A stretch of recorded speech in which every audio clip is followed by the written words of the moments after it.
இன்றைய புனிதர் ஆகஸ்ட் 13 புனித பெனல்டிஸ். இவர் பிரான்ஸ் நாட்டைச் சார்ந்தவர்.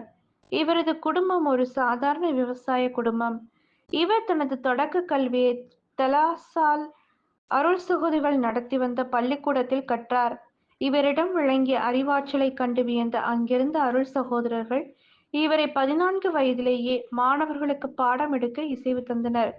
20வது வயதில் தலசால் அருள் சகோதரர்கள் சபையில் சேர்ந்த இவர் தனது 41ஆம் சாகஸ் என்ற இடத்திலிருந்து ஒரு இல்லத்தின் தலைவரானார். சாகஸ் என்ற இடம் ஒரு சாதாரண சிற்றூர். இவ்வூரில் கல்வியில் பின்தங்கிய மாணவ மாணவிகள் பலர் இருந்தார்கள். அவர்களுக்கு இவர் மாலை நேர வகுப்பு எடுத்து அவர்கள் பள்ளியில் கல்வியில் சிறந்தோக செய்தார். இவர் மாணவர்களுக்கு பாடம் கற்றுக் கொடுத்த நேரம் போக மற்ற நேரங்களில் நோயாளர்களை சந்தித்து அவர்களிடம் ஆறுதலாக பேசினார். மாணவர்களுக்கு மறைக்கல்வியும் எடுத்தார். இதனால் சாகஸ் என்ற அந்த சிற்றூர் கல்வியில் மட்டுமல்லாது ஆன்மீகத்திலும் சிறந்து விளங்கியது. இவர் இறக்கும்போது இவரிடம் கல்வி கற்ற 200க்கும் மேற்பட்ட மாணவர்கள் அருள் பணியாளர்களாக மாறியிருந்தார்கள்.